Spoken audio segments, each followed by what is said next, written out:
Gadewch i ni weddio.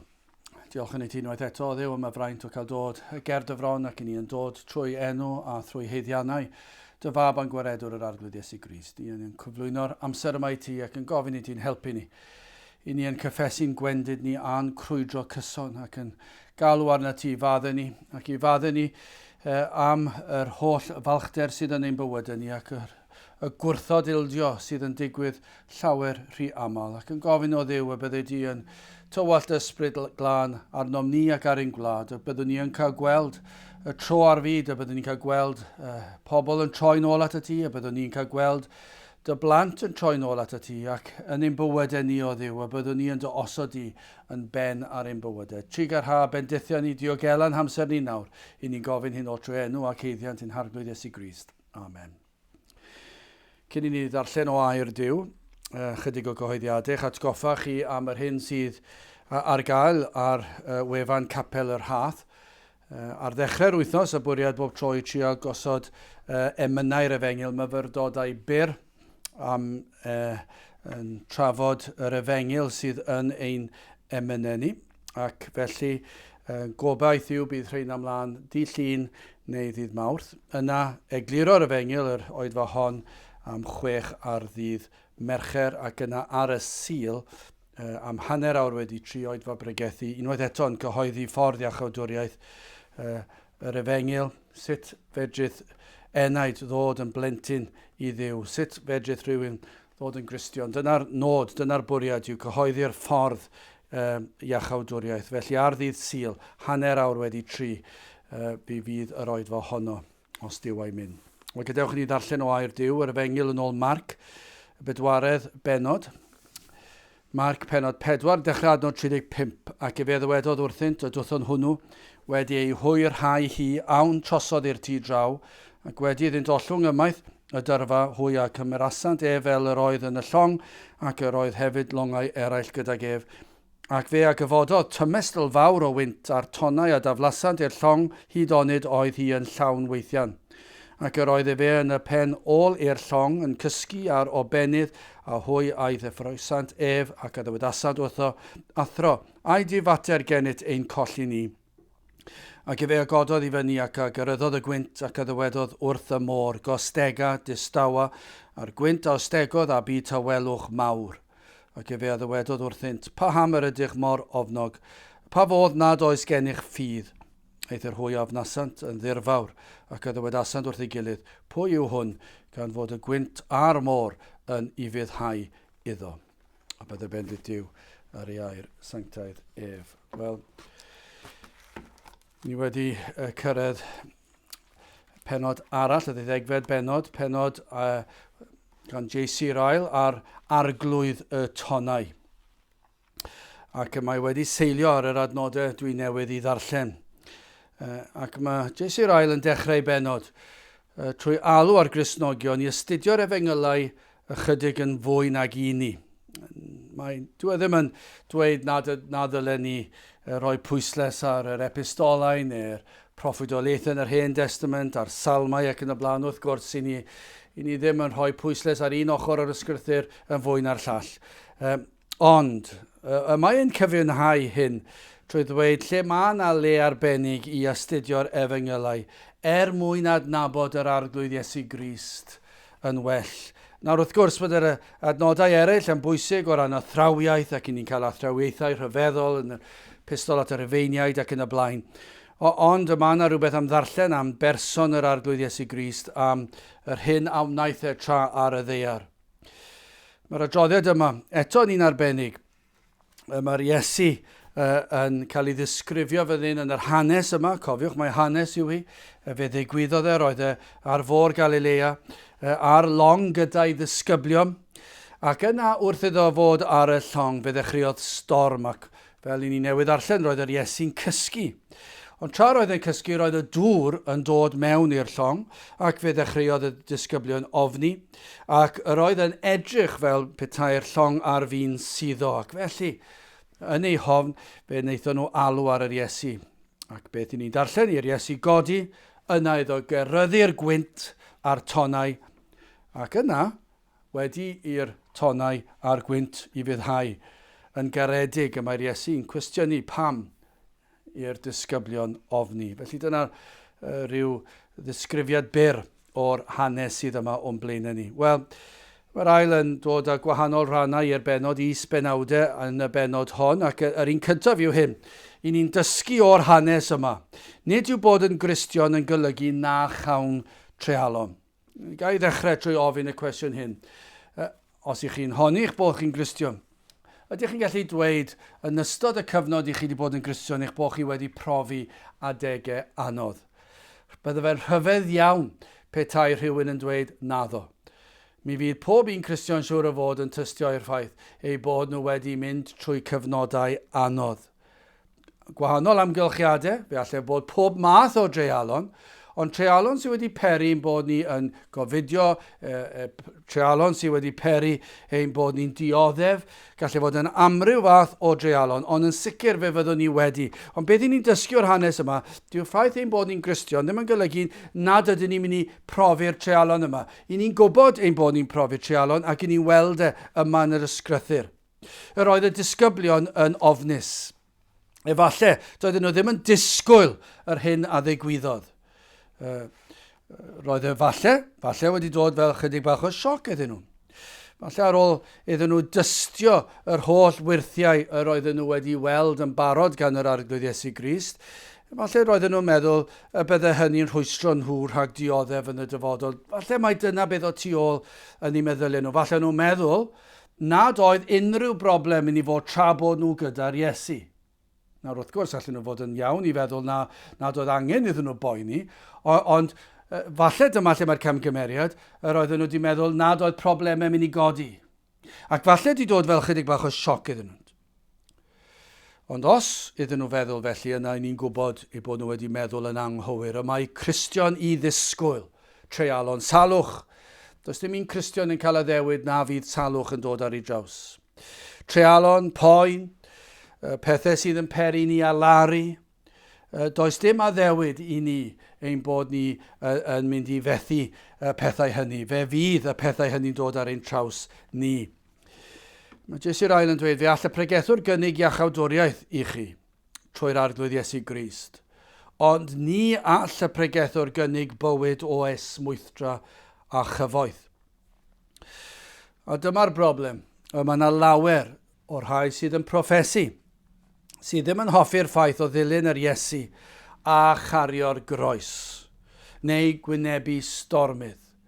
Pa mae'r stormydd yn dod, mae e'n peri rhyw fath o anfodlonrwydd yn y galon, ac efallai yn gwrthryfel am ychydig. Efallai os mae tristwch a salwch a pethau felly yn meddwl, wel, pam dwi'n mynd trwy'r pethau yma, ac rheini'n peri i'r gwrthgilio, neu mynd yn ôl i'r byd, a falle'n profi nad oedden nhw erioed wedi credu yn y lle cyntaf. I rai oedd wir wedi dod yn Gristnogion, efallai mynd trwy gyfnod o wrthgiliad, oherwydd y treialon, ddim wedi deall bod y pethau yma yn mynd i ddod ar eu traws nhw. Mae yna amryw resymau yn does dros y ffordd i ni'n meddwl. Llawer un yn ei ffeindio fe'n anodd i ddilyn yr Iesu a chario'r groes.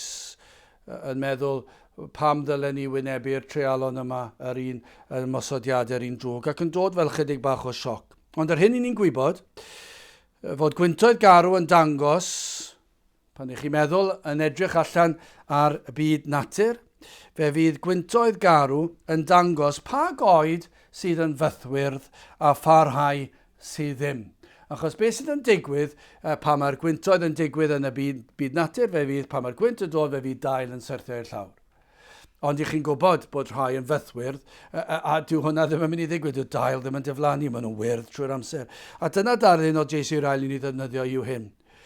Pa ffydd sydd yn real a pha un sydd yn wag yn cael ei ddangos pa mae'r treialon yn dod ar ein traws, pa mae'r gwyntoedd garw'n dod ar draws y Cristion, fe fydd yn dangos ble i ni'n sefyll a pa mor agos i ni'n cerdded gyda'r Arglwydd Iesu Grist.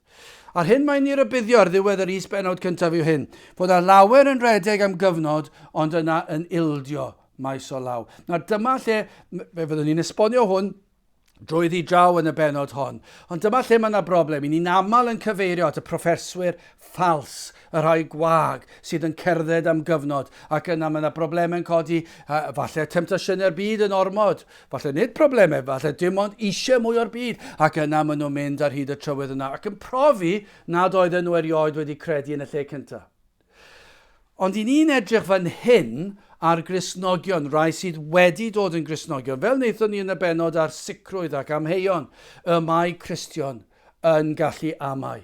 Dy'r ffaith bod ni'n amau ddim yn golygu nad ydyn ni'n Gristnogion. Mae'r un drwg yn dod ac yn sibrwd amheuon. Ac felly yn yr un achos fan hyn, mae yn bosib ond yw i Gristion i fynd trwy trealon ac i ofni. Ond hefyd, trwyddi draw mae rhaid i ni rybuddio hefyd o'r rhai sydd yn cerdded ac yn rhodio ac yn rhedeg, yn gryf ac yn gadarn am gyfnod. Ond yna, yn ildio maes o law. Ac yna mae yna rai sydd yn mynd nôl i'r byd, sydd yn profi na ddeithon nhw erioed yn y lle cyntaf. A dyna lle mae rhaid i ni fod yn ofalus. Ond gobeithio byddwn ni'n gallu gweld y cydbwysedd iawn yn y benod hon. Ac os nad yw'r neges yna'n dod drosodd yn ddigon clir, y cyngor gorau gallai roed i chi yw darllenwch llyfr J.C. Ryle ac mae'r cydbwysedd yn berffaith ganddo fe. Nawr, yr ail isbenawd, i ni'n dysgu o'r hanes yma, tra oedd yr Iesu yn dduw, yr oedd e hefyd yn ddyn. I ni'n dysgu hynny yn sicr o fan hyn. A mae mor bwysig i ni gofio hyn, yr oedd e wir yn dduw, ond yr oedd e'n ddyn go iawn hefyd, fel chi a fi. I ni'n gweld ei fod e wedi blino yn doedd. Yr oedd e wedi dod at ddiwedd diwrnod blinedig. Fe gymerodd ei natur arno ef ei hun, ym mhob ffordd ar wahân i bechod, ac felly mae e yn ein cynrychioli ni. Ac i ni'n gweld y fath ymostyngiad. Mab Duw, creawdwr y byd, yn rhodio ac yn trigo yn ddyn. Ni'n darllen iddo brofi syched, oedd e'n profi newyn, oedd eisiau bwyd, oedd e'n blino fel ni'n gweld fan hyn, roedd e'n dioddau poen, i ni'n gwybod hynny. Ond onid yw yn gysur o'r mwyaf ei fod yn gallu cydymdeimlo â ni yn ein gwendidau ni. Onid mae hwn yn wers mor bwysig pan ni'n clywed fan hyn fod yr Iesu yn ddyn, mae yn ein cynrychioli ni, ond mae ni'n deall ni hefyd. Ac y ffordd y mae yn ein tri ni fel Cristnogion, pan ni'n cerdded â fe, ac yn gweddio, ac yn siarad ag ac yn galw arno fe. Mae'r adnod yn dod, mae'n ein cysuro ni trwy ragluniaethau ni, mae'n darparu ar ein cyfer ni. Pam? Mae'n llawn trigaredd ni'n gwybod na, ond hefyd mae'n cydymdeimlad yn ni. Mae'n deall ein gwendidau ni. Mae'n sicr yn fawr yn ei nerth i achub enaid, ond hefyd mae'n abol i deimlo gyda ni, gydymdeimlo ni. Mae cydymdeimlad, mae J.C. Ryle yn dweud, yn fwy gwerthfawr nag arian ac air. Os oes gyda chi ffrind cyfoethog, wel iawn, digon teg, falle byddai'n gallu bod y help o dro i dro, ond dwi ddim lot o werth os dwi ddim yn cydymdeimlad â chi, ond os oes gyda chi ffrind fwy at tlawd, ond os yw e'n fod yn rhoi clust i chi, os yw e'n cydymdeimlo gyda chi, a chi'n gweld y cariad yn llifo allan ohonyn nhw, mae'r fath yna o ffrind gymaint gwell, ond yw e? Dyna be chi eisiau i rhywun. Chi erioed wedi cael y profiad o siarad â rhywun, a chi'n gwybod trwy'r llygad i ddechrau, dyn nhw ddim yn edrych arno, dyn nhw'n yn gwrando arno chi. Chi'n gweld nhw'n edrych draw fyna tu ôl, ac dyn nhw ddim yn gwrando ar bob un gair, a chi'n gallu dweud o'i hymateb nhw, falle'n edrych ar ei ffôn nhw hefyd ar un pryd, maen nhw'n gwneud cwpl o bethau, ac chi'n gwybod dyw'r rhain ddim wir yn cydymdeimlo gyda chi, yn be bynnag i chi'n mynd trwyddo. Ond pa mae gennych chi ffrind sydd yn gwrando ar pob un gair, a chi'n gallu gweld o'r emosiwn ar eu hwynebau nhw, bod nhw wedi deall, falle bod nhw'n teimlo'r boen i chi'n ei deimlo, a maen nhw'n trio meddwl yn ffordd i'ch helpu chi. Mae'n hyfryd ond yw e, mae'n gymaint o nerth i ni, ac helpu ni yn ein trealo ni pan ni'n cael ffrind felly. Ond mae'r Iesu gymaint fwy. Mae yn cydymdeimlo. Dyna chi waredwr o'r Iesu. Mae'n abol i achub yr enaid o golledigaeth tragwyddol, ond mae hefyd yn abol i cydymdeimlo gyda ni. Mae'n deall yn union beth i ni'n mynd trwyddi. Mae'n gwybod am y frwydr, yr ymosodiadau ar un drwg, o fe ddeallodd. Mae wedi mynd trwy'r cyfan ond yw e. Mae wedi mynd trwy beth i ni wedi mynd trwy. Mae wedi cael yr ymosodiadau ar un drwg. Eseia 53 adnod 3. Dirmygedig yw, a diystyraf o'r gwir, gŵr gofidus a chynefin adolyr, ac yr oedd y megis yn cuddio'n hwynebau di wrtho, dirmygedig oedd, ac ni wnaethom gyfrif ohono. Mae e'n deall, mae e wedi mynd trwy'r peth yma. Jes i'r ail yn dod â is-benawdau yn yr rhan yma o'r benod. Mae'n cydymdeimlo'r tlawd. Pam? Yr oedd yr Iesu yn dlawd. Fe bregethodd mewn llong a fenthyciwyd. Fe gyrhaeddodd Jerusalem ar gefnasyn a fenthyciwyd. A fe gladdwyd yr Iesu mewn bedd a fenthyciwyd. Doedd e ddim yn un cyfoethog nag oedd e. Ac felly mae'n cydymdeimlo os oes problemau ariannol da chi. Mae'n cydymdeimlo, mae rhaid, beth sy'n rhaid i ni'n gwneud? Ymddiried yn yr un sydd yn cydymdeimlo ni. Mae yn rhoi ffordd i ni i felly troi ato fe. Mae yn addo i fod gyda ni, i nerthu ni trwy bob sefyllfa. Mae'n rhoi nerthu ni ymddiried yn ei ragluniaethau fe, i ni ildio i'w ragluniaethau fe. Ac felly mae'n gymaint o help os i ni'n mynd trwy problemau ariannol. Mae'r Iesu'n cydymdeimlo. Nag yw hwnna'n helpu ni. Os i ni'n ofni, mae'r llawer ond oes yn yr oes yma nawr, be ni'n mynd trwyddo nawr. Mae yna lawer. Fydd yn mynd trwy problemau ariannol, ond dyna chi fendid, dyna chi gysur, fod yr Iesu'n cydymdeimlo ar tlawd. Mae'n deall beth ych chi'n mynd trwyddo, a mae'n galw arnoch chi ymddiried yno fe, fydd yn eich helpu chi trwy'r sefyllfa, fydd yn eich nerthu chi ymddiried yno fe. Mae'n cydymdeimlo gyda'r unig. Fe ddath yr Iesu at ei bobl ac fe wrthodwyd yr Iesu gan ei bobl. Ac o fe fi oedd yn unig ond o. Fe gadawyd ef hyd yn oed gan ei ddisgyblion, gan ei ddilynwyr. O dyna chi unig. Mae bod yn unig, ond nid yw yn anodd. Ac unrhyw blentyn, os chi'n gweld plentyn ar ei iard a chi'n gweld nhw'n chwarae, a chi'n gweld pobl eraill yn chwarae a nhw ddim, ac maen nhw'n sefyll ar ben eu hunan, mae'n torri'ch calon chi i weld nhw fyna yn unig a chi eisiau hybu nhw i fynd i wneud ffrindiau gyda rhywun. Ac felly gyda'r Cristion ambell waith, mae safiad y Cristion yn gallu bod yn un anodd yn y gweithle, ond mae'n gallu bod yn anoddach byth o fewn y byd crefyddol, o fewn yr eglwys, achos mae yna unigrwydd o fewn yr eglwys, a mae pobl yn mynd ar trywydd arall yn dydyn nhw. Mae yna sgamder anhygol wedi dod mewn yr eglwys. Mae yna fydolrwydd rhemp wedi dod mewn yr eglwys. Ac yna, pan ych chi'n cael Cristnogion yn sefyll yn erbyn hyn, mae'n anodd. Lle mae'ch holl ffrindiau wedi troi cefn arnoch chi, ond maen nhw yn honni fod yn Cristnogion llawn cariad, ond nhw ddim sefyll â chi, achos maen nhw'n galw chi'n galed, yn gul, yn un creulon, beirniadol o eraill, ac felly maen nhw'n gallu ymgynnull mewn capeli a canoedd o bobl, a cynadleddoedd a chanoedd o bobl, a mwynhau cyfeillgarwch gyda'r rhai sy'n galw nhw'n hunan Gristnogion. Ond dyna lle chi'n trio sefyll dros y gwirionedd a dros ymwahaniad o'r byd, a mae'n unig. Mae'n wir yn unig. A mae'n brifo. Ond nid yw yn help i wybod yr oedd yr Iesu'n unig, fe nath i bobl troi cefn arno, nath i ddisgyblion i adael e. O, mae'n gysur i ni. Mae'r Iesu yn cydymdeimlo ar sawl a gamddehongliwyd, a wawdiwyd, a erlidiwyd, cyhuddwyd yr Iesu o bob math o bethau. Fe cyhuddwyd ef o fod yn un dieflig hyd yn oed. Mae'n anhygoel yn diwedd. Yr Iesu mab Duw yn cael ei gyhuddo'r fath beth. Fe ddedfrydwyd yr Iesu'n anheg. Mae hwnna'n erchyll yn diwedd. Pan mae rhywun yn cael ei ddedfrydu, ei cyhuddo ar gam, a'i ddedfrydu ar gam, mae'n ofnadw. Ond dyna beth ddigwyddodd yr Iesu, nad Iesu dim byd o'i le. Ond gafodd ei ddedfrydu farwolaeth fel drwg weithredwr.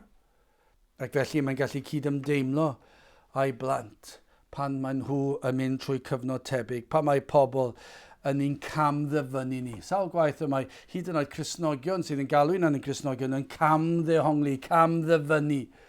Rhywbeth mae Cristion arall wedi dweud. Ac yn ei creu nhw, yn creu darlun erchyll ohonyn nhw. A dweud yma'n wir, ond mae rhaid i chi ddioddef y peth, mae rhaid i chi dderbyn, i chi ddim yn mynd i gyfiawnhau eich hunan, ac felly mae'r pethau anwir mae'n cael ei ddweud amdano chi. Mae'n anodd, mae'n brifo. Chi'n gwybod am y pethau sy'n cael ei ddweud, ond i chi ddim yn sefyllfa i ddweud unrhyw beth am y peth. Ond mae'n gymaint o gysur i wybod fod yr Iesu wedi dioddef yr un peth hefyd. Ac mae'n fraint dioddef fel yr Iesu. A mae'r Iesu'n cydymdeimlo ar sawl, a ddioddef ymysodiadau'r un drwg ei sybrydion, temptiwyd yr Iesu i amau rhagluniaethau ei dad nefol. Ond nid yw'r Cristion yn cael ei demtio i amau rhagluniaethau Duw. Ond mae rhaid ni gofio, temptiwyd yr Iesu felly gan yr un drwg. ac mae'n gysur i ni wybod hynny. Y mae'r Iesu'n cydymdeimlo ar sawl sydd yn teimlo i'r arglwydd ei gadael mewn tywyllwch, ond dyna beth ddigwyddodd yr Iesu, be brofodd Iesu Grist hyn. Dyna chi ddioddef a brofodd yr Iesu yn yr ardd. Pwy all ymgyffred y dioddef pan wylodd geiriau yma, Mathew 27, adnod 46, ac ynghylch y 90 awr y llefodd yr Iesu a llef uchel gan ddwedid, Eli, Eli, lama sabachthani. Hynny yw, dychmygwch y geiriau yma, fy niw, paham ymgydewaist. Dyna chi deimlad o fod yn y tywyllwch, nad oedd ei dad gydag a'r unigrwydd. Ac ydych chi fel Cristion yn teimlo felly mewn tywyllwch o dro i dro. Ddim yn gwybod pa ffordd i droi, pa le, i bwy, i fynd atynt am help, am gymorth, a chi'n teimlo yn y tywyllwch. Ond mae'n gymaint o gysur i wybod i'r Iesu ddioddef fel dyn, ac ei fod yn gallu cydymdeimlo â ni. Mae'n help o'n diwedd. Hwna fyddwn ni'n nabod Iesu'r Efengyl fwy. Byddai mae'n gymaint o gysur i ni weld. Mae hwn yw ein gwaredwr, nid yn unig yn abal iachub, ond yn abal ac yn awyddus i gydymdeimlo â ni. Wel, yn drydydd, is-benawd arall. I ni'n dysgu o'r hanes yma, o'r storm ar y môr yma. I ni'n dysgu ei fod yn bosib i Gristion brofi gwendid mawr yn ei fywyd. Pan ddath y tonnau mewn i'r llong, fe nath y disgyblion alw ar yr Iesu, ond fe wnaethon nhw alw mewn panig, mewn ofn athro, ai di fater gennyt ein colli ni. Roedd y disgyblion yn dangos y gwendid mawr iawn fan hyn ond oes. Roedden nhw'n ddiamynedd, sylwch, doedden nhw ddim yn fodlon i'r aros i'r Iesu ddeffro hyd yn oed. Roedden nhw'n gweld y dŵr yn dod mewn i'r llong, gweld y tonnau'n cynyddu. Mae rhaid dweud ond oes. Mae rhaid i ddweud, yr oedd yn sefyllfa erchyll. Ond eto gyd roedd yr Iesu yno, ond roedden nhw'n ddiamynedd. Roedden nhw ddim wedi dysgu o'i gwersi nhw, ond roedden nhw'n ddiamynedd. Roedd rhaid nhw ddeffro'r Iesu, ddim yn fodlon iddo aros. Roedden nhw'n angrediniol.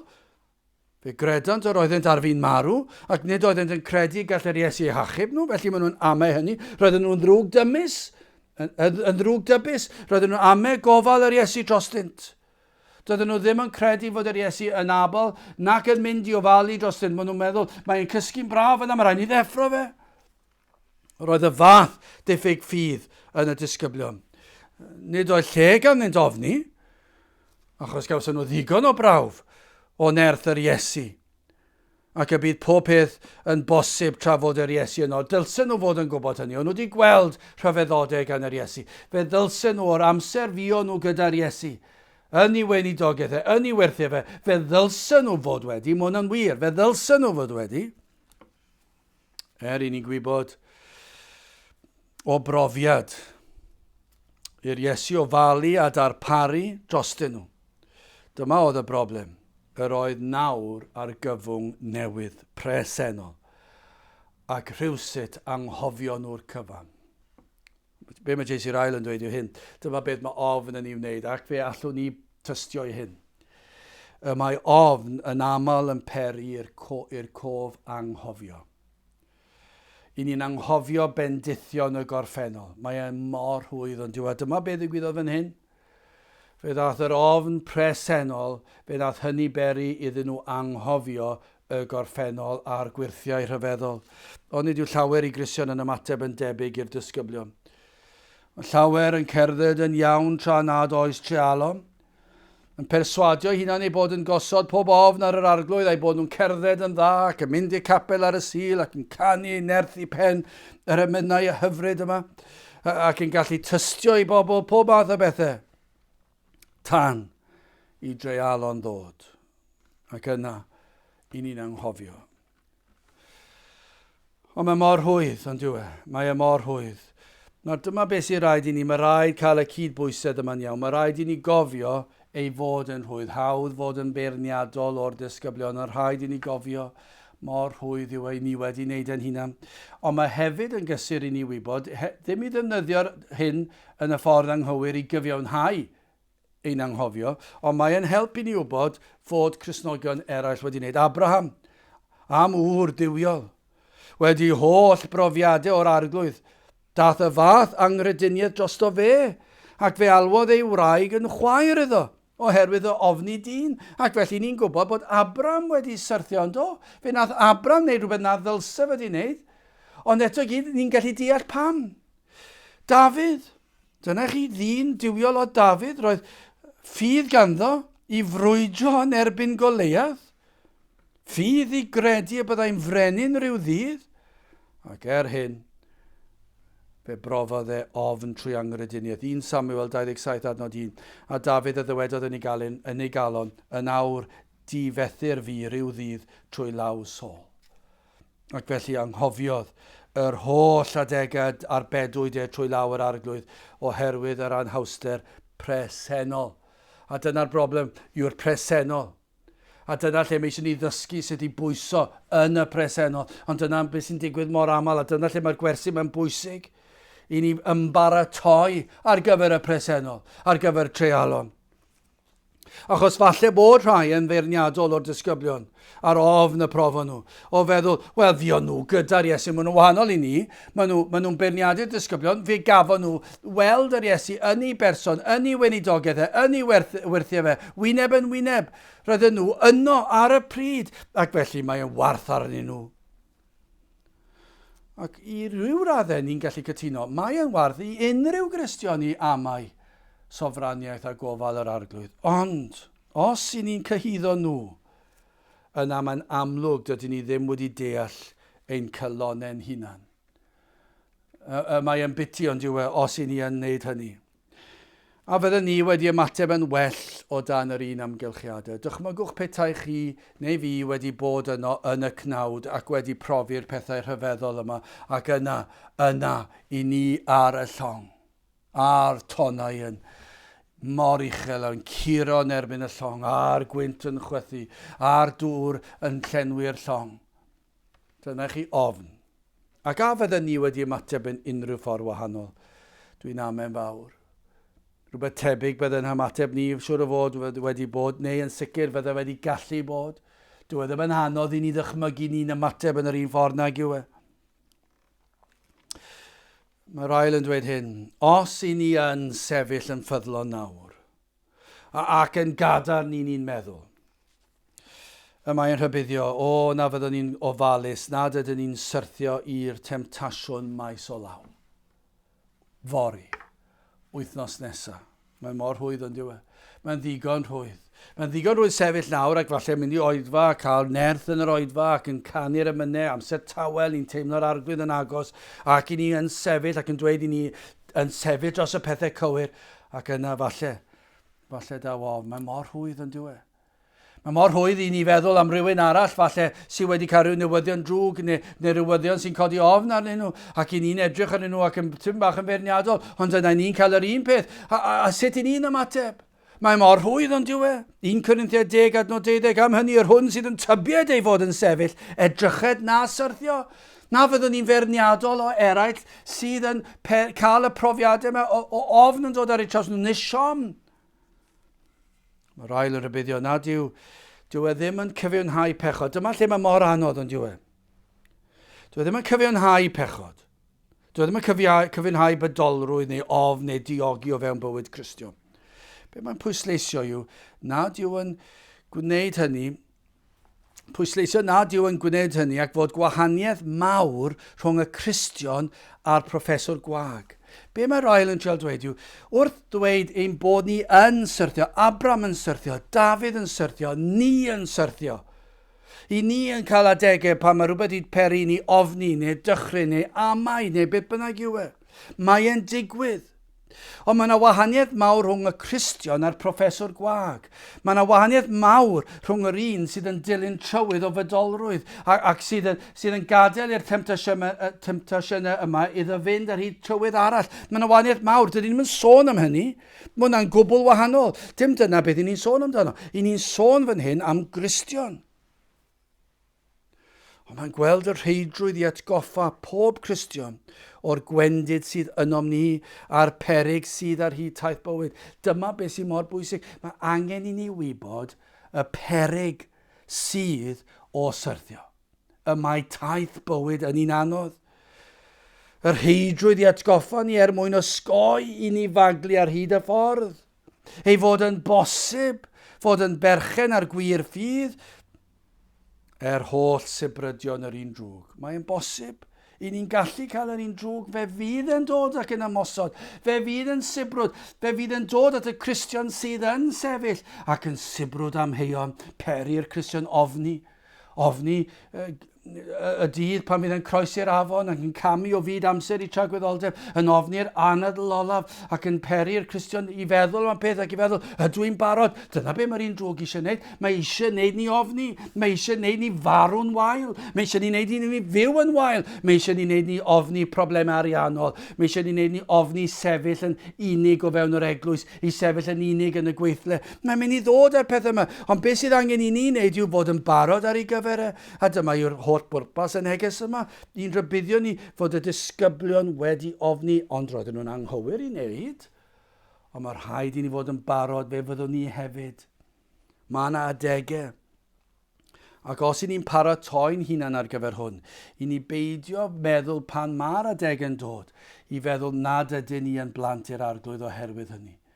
Mae'n gymaint o gysur I wybod fod eraill wedi mynd trwy'r un ofnau ac dal I fod yn saint.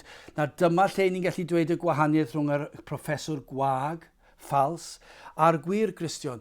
Fydd y gwir Gristion ddim yn defnyddio hwn fel esgus ac yna wneud hyn trwy'r amser ac yn peri ni fynd ar ei trywydd arall.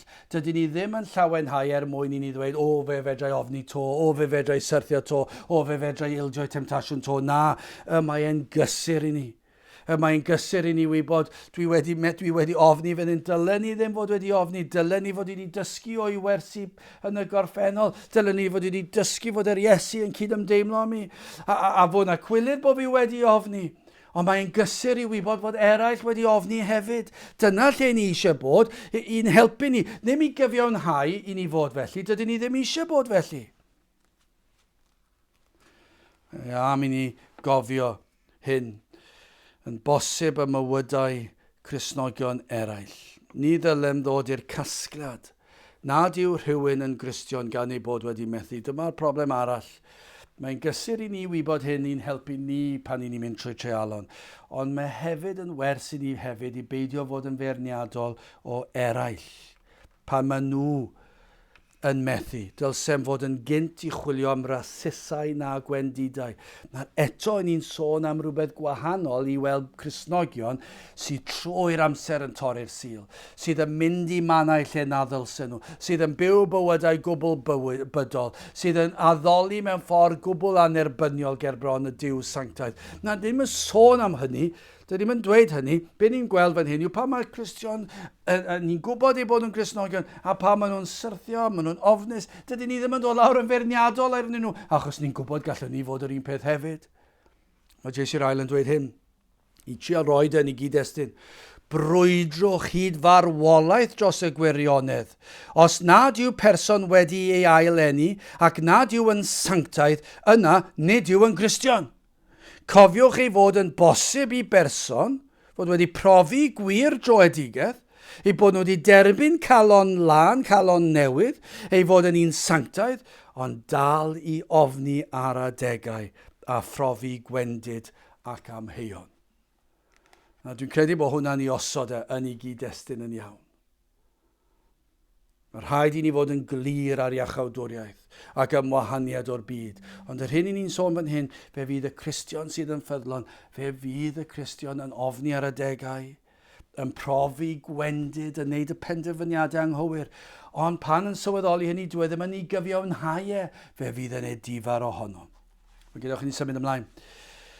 I ni'n dysgu o'r hanes yma am nerth yr arglwydd Iesu Grist. Mae'r sicr, ond diwe, I ni'n dysgu pa mor bwerus yw'r arglwydd Iesu o'r wyrth yma.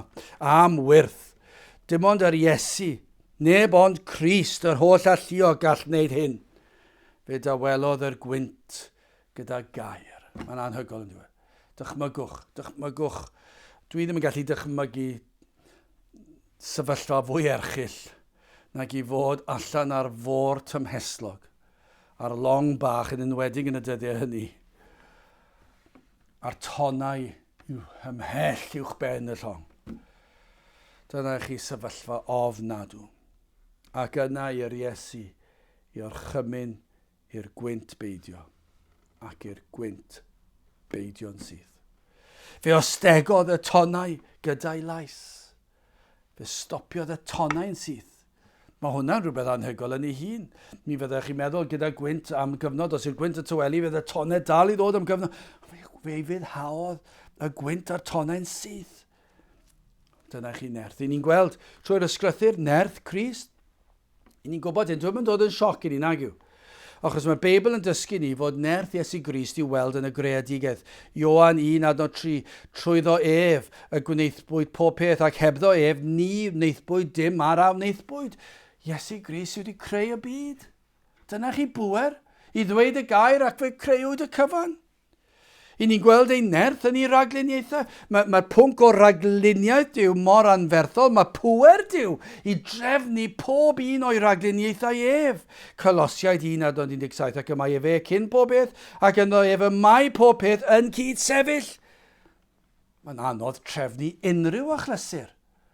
Ac os chi'n gyfrifol am drefnu rhyw achlysur, os yw'n mynd heb unrhyw broblem i chi'n eistedd lawr gyda'r rhyddhad mawr. A falle dim ond hanner awr o beth oedd e. Ond dychmygwch i'r ragluniaethau'r byd i gyd. Holl hanes y byd. Pob un person sy'n byw ar ddaear. Pob un creadur. Pob peth. A i fod y gyd yn cydweithio, dyna chi bŵer. Pan ni'n gweld arweinwyr gwledydd y byd yn gwneud penderfyniadau, yn trefnu rhyfeloedd, maen nhw'n anghofio am nerth Crist yn ei ragluniaethau. Ni'n gweld hwnna'n sicr yn dydyn ni. Faint sydd yn meddwl am nerth yr arglwydd yn ei ragluniaethau heddi. Ond beth ni'n gwybod yw, nid oes dim byd yn digwydd y tu hwnt i ganiatâd yr arglwydd. Ond nid yw'n gysur i ni heddi. Does dim byd yn digwydd tu allan i ragluniaethau yr arglwydd Iesu Grist. Beth bynnag i ni'n wynebu, a'r byd nawr llawn ofnau. Ac i ni'n meddwl i'r Cristion, i ni'n gallu dweud hyn, mae'r Iesu yr un a dywelodd y storm gyda'r disgyblion, roedden nhw'n ofnus, ond fe dywelodd yr oedd e'n cydymdeimlo nhw. Fe dywelodd yr gwyntoedd a'r stormydd a'r tonnau anferth. A mae'n gysur i ni i weld ei bŵer yn y greadigaeth, ei bŵer yn ei ragluniaethau, yn ei wirthiau. I ni'n darllen am bŵer Iesu Grist gall wneud yr hyn sydd yn amhosibl i ddyn. Os gall Iesu Grist godi un o'r bedd, yna fe all achub enaid. Fe all godi enaid o farwolaeth ysbrydol i fywyd ysbrydol. Os gall achub y gwahanglwyf a chyffyrddiad, fe all i achau enaid. O'i holl broblemau, holl bechodau. Mae Iesu'r ail yn dweud, o na fyddwn ni'n dysgu gall yr Iesu ddweud wrth ein heneidiau, gostega distawa. O na fyddwn ni'n dysgu yna, os ych chi ddim yn Gristion. Os ych chi'n gwrando yma nawr ac heb bwyso ar Iesu Grist am eich iachawdwriaeth, am fywyd trygwyddol, dyna chi gysur. Fe fydd eich enaid chi efallai, os ych chi'n gwrando, ein gobeith yw falle bod chi'n mynd trwy'r argyhoeddiad o bechod, yn teimlo'r euogrwydd pechod fel mynyddoedd byd, ac yna i chi'n teimlo ddim yn gwybod pa le i droi. Dyna chi gysur i wybod bod yr Iesu'n gallu dweud gostega distawa, ac mae'n gallu dod â heddwch i'r enaid. A mae'n gallu dweud wrthych bod eich pechod wedi maddau, fod ganddoch chi fywyd trygwyddol. Mae'n gallu rhoi'r hodd o fydd i chi. Mae'n gallu'ch cysuro chi. Ac i'r Cristion, pan ni'n cydwybod yn ein hatgoffa o bechodau'r gorffennol, be mae Satan yn hoffi wneud? Mae'n hoffi dod i gof pechodau'r gorffennol. Dyna'r clasur. Dyna sut mae'n gweithio. Mae'n dod ar rhywbeth. A chi'n gwybod beth ar ôl i chi ddelio gyda fe yn y fan ar lle, fe ddaw e nôl wythnos nesaf. Ac i ni sydd yn gallu tystio hyn blynyddoedd yn ddiweddarach, mae'n dod ar un pechod nôl. Ac i chi wedi cael eich helpu a'ch nerthu ddelio hwnna gan ar arglwydd Iesu Grist, ond mae Satan yn dod o trial yr un peth to. Mae'n eich atgoffa chi o bechodau'r gorffennol. Ac wedi'n llethu ar y degau gyda temptasiynau. Y mae un sydd yn abal i yrru pob ofn i ffwrdd. Dyna'r cysur fan hyn. Y mae'r Iesu yn abal, mae'n holl alluog, mae'n holl nerthol. Y mae hwn yn gallu gostegu, mae'n gallu dweud gostega distawa, mae'n gallu dweud oedd y Cristion, pa mae ofnau yn dod o'r gorffennol, pa mae'r ofnau a dwi wedi deall, a'r ofnau hynny. Y mae un yn abal i yrru pob ofn i ffwrdd. y mae'n abal i ddelio gyda pob cyhyddiad y daw yr un drwg ar eich traws chi. Y mae Iesu Grist yn gryfach na'r un drwg. Fe all ryddhau y crafangau'r un drwg ohonom. Fe all gysuro pob un ohonom fel y tawelodd y storm. Dyna chi gysur. Ac y mae yn ei wneud e. Mae'n dod, efallai fe'n dod y cyfaill, a mae cyfaill yn dod â gair yn ei bryd sydd yn gymaint o gysur ni. Falle bod chi'n gwrando ar bregaeth, ar union bregaeth oedd angen i chi glywed. Falle bod chi'n darllen o'i air yn y bore, a mae yna adnod yn neidio mas i chi os darllenwch chi llyfr Spurgeon, Morning and Evening, a falle bod chi'n darllen am yr union adnod, union ddisgrifiad o'r hyn sydd i hangen arnoch chi. Mae'n ei wneud o'n diwe, tro ar ôl tro. Falle bod chi'n cerdded lawr y stryd a fod yna rhyw ofn, rhyw bryder yn dod ar eich traws chi. Falle bod chi'n gwynebu rhywbeth sydd yn codi chydig o ddychryn arnoch chi, ac yna mae yna rhyw adnod yn dod i gof. Mae'n abal i gostegu'r enaid, i dawelu'r enaid. Psalm 93 adnod 4. Yr arglwydd yn yr uchelder sydd gadarnach na thwrf, dyfroedd lawer, na chedyrn donau'r môr. Mae'n gadarnach. Matthew 11 adnod 28. Deiwch ata fi bawb ar y sydd yn flinderog ac yn llwythog, a mi a esmwythaf arnoch. Ond nid yw'n addewid hyfryd. O, na fyddwch chi'n dod at yr Iesu. Mae'n gallu tawelu'r enaid. O, na fyddai'n golwg o'r Iesu yn un sydd yn ei ddyrchafu'n uwch. Falle bod ni ddim yn dyrchafu'r Iesu ddigon. Dyna pam mae Jesu'r ail yn dweud oedd hi'n darllen yr Efengyl i ddarllen sut oedd yn ymdrin â phobl. Ei gariad, ei drigaredd, ei gadernid hefyd. Dwi ddim yn caniatáu pechod. Dwi ddim yn wincio tuag at bechod. Dwi ddim yn claddu yn y tywod. Dwi ddim yn claddu ben yn y tywod. Dwi ddim yn neud dim byd o'r fath. Mae'n delio gyda'r materion yma. Ond mae yna dynerwch. Mae'n cydymdeimlad yn ni, mae'n deall, ond mae yna gerydd hefyd. Mae'r cydbwysedd yn anhygol. Hebreaid 7 adnod 25. Am hynny fe a ddichon hefyd yn gwbl iachau'r rhai trwydd o ef sydd yn dyfod at Dduw, gan ei fod ef yn byw bob amser i eiriol drostyn hwy. Mae'n iachau'n llwyr. Mae'n holl alluog. Mae'n gallu delio gyda'r trealon, delio gyda'r ofn yn y trealon. Dwi'n y trealon yn mynd bob tro nag yn. Ond mae'n gallu rhoi y nerth i ni wynebu yr hyn sydd o'n blaen yn ni. Wel, yn olaf, yr is-benawd olaf, dysgwn o'r hanes y môd tyner ac am y neddgar y mae'r Iesu'n delio gyda Christnogion gwan. Ond nid yw'n gysur i ni. Sawl un ohonom fydda'n tystio ein bod ni'n Christnogion gwan ar y gorau. Ond dyma beth sy'n gysur. Y mae'n delio mewn môd tyner ac am y neddgar gyda'i ddisgyblion. Fe all yr Iesu fod wedi cyrryddu'r ddisgyblion a'i hotgoffa o'i weithredoedd gynt, a fe ddyle wedi dweud. Fe ddylsyn nhw fod wedi cofio am y gwirthiau a'r rhyfeddodau, a bydde fe wedi gofalu dros nhw. A fe allai'r Iesu fod wedi dod lawr yn drwm arnyn nhw. Ond ni wnaeth hyn, gwrandewch ar y ffordd nath e ddelio nhw. Adnod 40, ac fe ddywedodd wrthynt, pa hammer ydych mor ofnog, pa fodd nad oes gennych ffydd. Ni bu erioed athro mor amyneddgar ar Iesu. Ei holl fethiannau, ei holl gwrwydro, y mae'n dal i ddangos trigaredd ac ymynedd. Unwaith yr ydym yn credu yng Nghrist, ni fydd yr arglwydd Iesu byth yn ein gadael.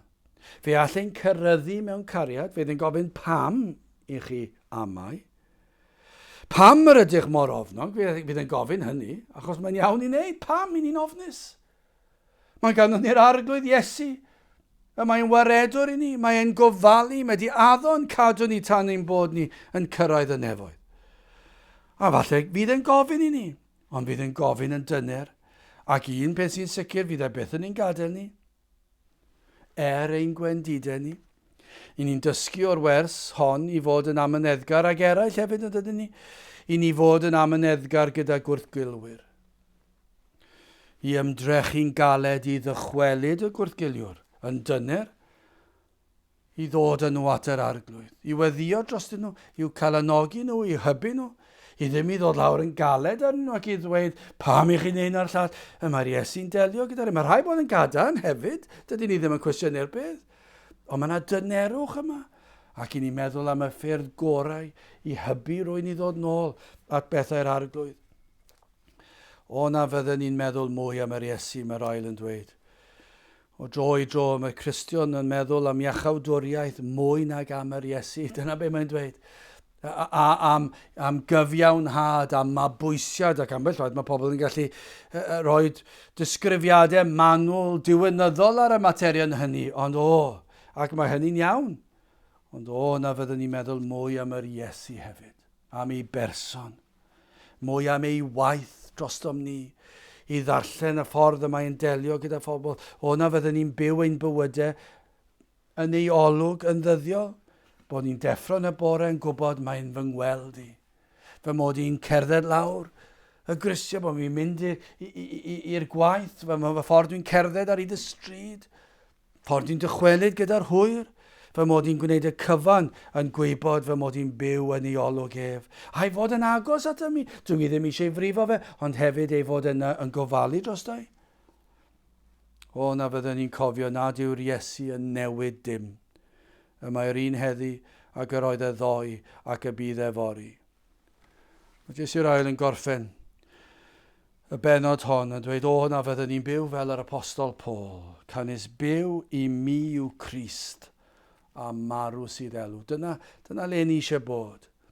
Wrth ddarllen yr Efengyl, i byw i mi yw Iesu Grist.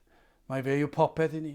I ni ddysgu mwy amdano, i ni ddysgu am ei gariad, am ei drigaredd, ac i ni gofio i fod yn gweld ac yn clywed pob dim, ond hefyd ei fod ni'n gwybod pan bod treialon yn dod ar ein traws ni, pan bod yna wyntoedd, pan bod yna stormydd garw, pan bod yna broblemau, pan bod yna pethau sydd yn peri ni fod yn ofnus neu yn unig.